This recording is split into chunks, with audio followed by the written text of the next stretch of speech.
Good day, emerging mothers. Good day to you. I hope you all are good. Listen, it's Dr. Michelle Lloyd, just spending just a little bit of time with you.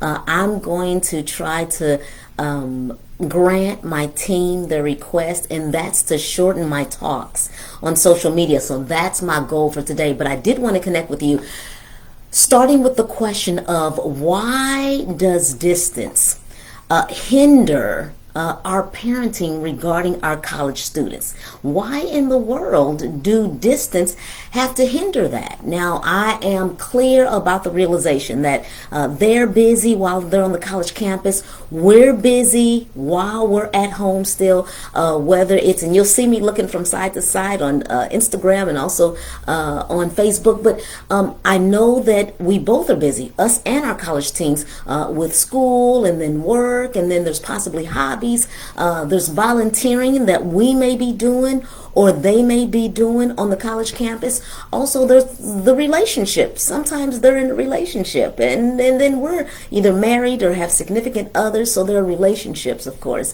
And then, of course, there are intramurals that are typically on campus, and they may participate in that, or they may be a student athlete. Or it could be that they're working, or maybe they're doing some, maybe some part-time work in a lab or something along those lines. And I'm kind of thinking from when my daughters were in college, all of the things that kept them busy. But despite, of course, them being busy, I want to remind us, and I'm hoping that they are reminded as well, that we really are living in a time of true disconnection. And so we really, really, really want to be careful of that. We want to avoid that occurring between us and our teen. I know for a fact that the Human Mental Health Association recapitulates the essence or the importance of how we need to remain connected, and we need to make sure that we are interacting. And guess what? That interaction looks different for all of us. For some of us it may be, whereas we are comfortable with our teen connecting a few times a week. Some of us were thinking every day, which of course the professors on the campus and even the faculty will think that that's just a little bit too much. Or it could be just once a week, or it could be every other week, which I would recommend that it be more than that.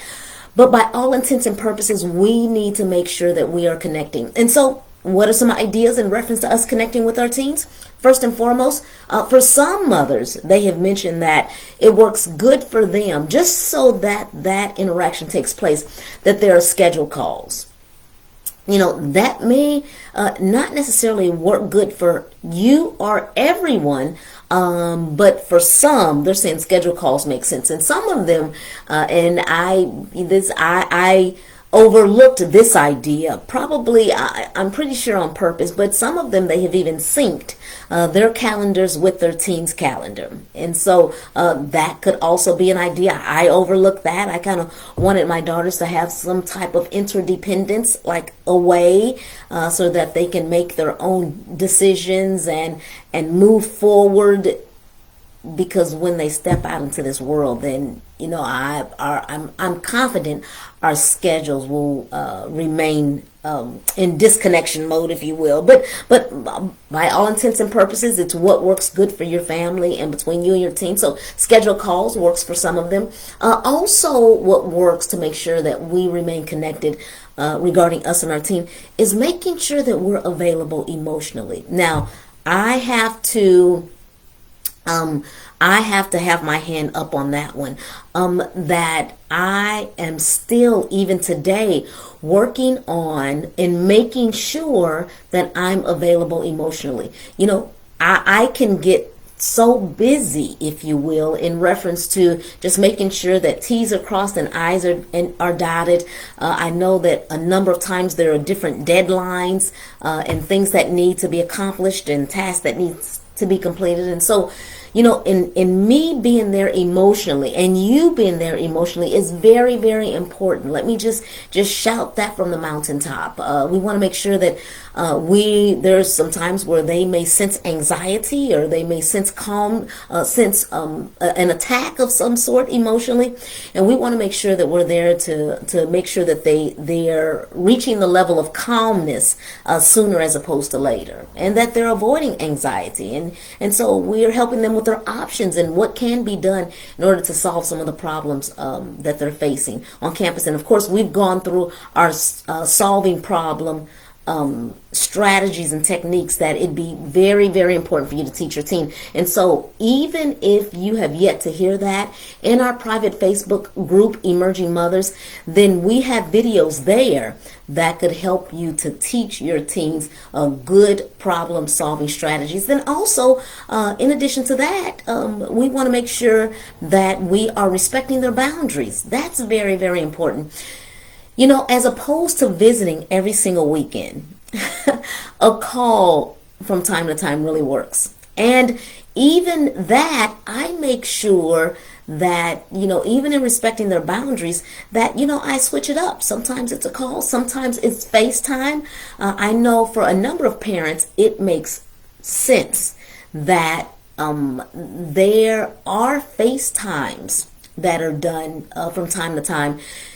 Especially during the process of rushing, or the process of it being initiated into a Greek sorority. It may most definitely be important to just lay your eyes on your teens like daily during that time frame, just to make sure that everything is well. So, scheduling calls, making sure that you're available emotionally, also respecting their boundaries. And then also we want to make sure that, we're doing fun, nice things, maybe sending a card, or maybe some type of funny video, or maybe we want to send some treats or their favorite snacks or something along those lines. That's important, and that would help to make sure that you all remain connected. Then also, we want to make sure that we're trusting our student. Listen, that goes a long way. If we have yet to receive any type of indication as to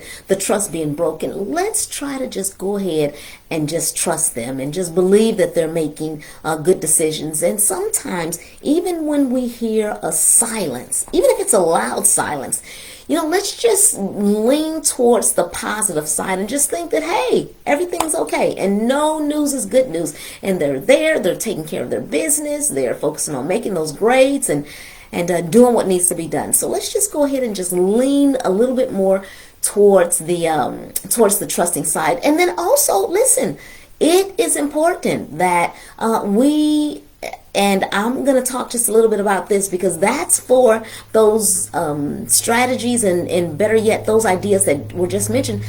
That's to, just make sure that connection remains intact regarding you and your teen. However, for you emerging mothers, so we can avoid the idea of visiting the school every weekend and sometimes even throughout the week, because we want them to reach that level of interdependence. Then, it may be good for you and me, us, to maybe join a club.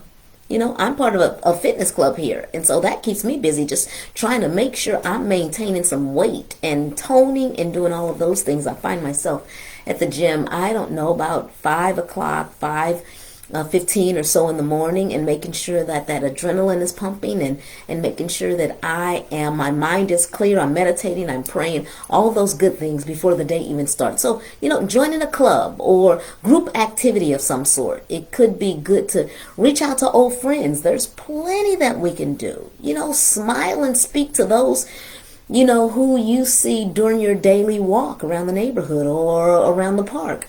And guess what? It's also, a way where we can even make others feel valuable. Like asking someone else for help when we need help. I know for me, and many of you know, I had 2 daughters. They transitioned out of the home, landed on a college campus. They have since graduated here within the last couple of years from college. I do have this sophomore at home. And my sophomore will be attending a cotillion with her escort. And this cotillion, and I'm bringing this thought full circle to mention me reaching out to someone and asking for help. We need to have a handkerchief sewn, if you will, for her escort. And so I located someone who's able to do that. I got the material specifically because, of course, we have the dress and we want the handkerchief to match my daughter's cotillion dress. And so I went out and purchased that just because they're all different types of shades of purple. And she's wearing purple. It's a Mardi Gras theme. And so I reached out to a church member who is this phenomenal. Oh my goodness, he's so fancy. He makes his own bow ties. And so I just thought, maybe he's able to sew together this handkerchief. And he did. And I'm so excited about it. And so I reached out for help. And so, of course, that helps with that connectivity in reference to making sure that we're connected with even people around us. When our teens are off on the college campus. And so also it is a great idea to perform acts of kindness. It may be helpful to just leave a positive note on a gas station pump so that the next person can see it. Or, you're going through a coffee shop drive-through and you know what, even, leaving some dollars, $5 or $10 to help pay for the next person's order. That's a nice act of kindness. Or it could be that you are just, you're at church and you're talking with someone in the hallway of church and you can pick up and you have a quickening in your spirit that they're going through a difficult or hard time. How about you just go ahead and pray for them right then and there? How about that? That would help with your connection with others and your, just elevating your social circle there. By helping out. But by all intents and purposes, and I hope I haven't gone 15 minutes, and my team, hopefully they'll be proud of me that I didn't go too terribly long. But when we're talking about parenting from a distance, there are definitely some ways in which that can happen, and you are still feeling in the loop, and your teen is right there, able to reach back out to you in the event they have any questions or anything along those lines. You're able to help them in reference to giving them additional options regarding problems they may be facing, and it's a win-win situation. So who says that we have to just totally feel out of the loop and avoid our parenting responsibilities, although our teens are out of the home? I think not. I think we're in a great position to stay just that much connected to our teens. So listen, if you want any extra ideas or suggestions or thoughts or considerations, I am on YouTube, so you will want to take a peek at the YouTube videos and share and strike that like button, which is that thumbs up. Also on, of course, Instagram and TikTok and LinkedIn, and we have a Facebook page that's circulating throughout both domestic and internationally, so you will be able to get helpful ideas and thoughts along the way. So listen, love you all so very much. Thank you all for joining as usual, and I'm hoping I made my team happy. Take care. I'll see y'all next time, and just if you have any questions, just hit me up in the DMs and I'll be sure to respond. Again, take care. Love you. Bye.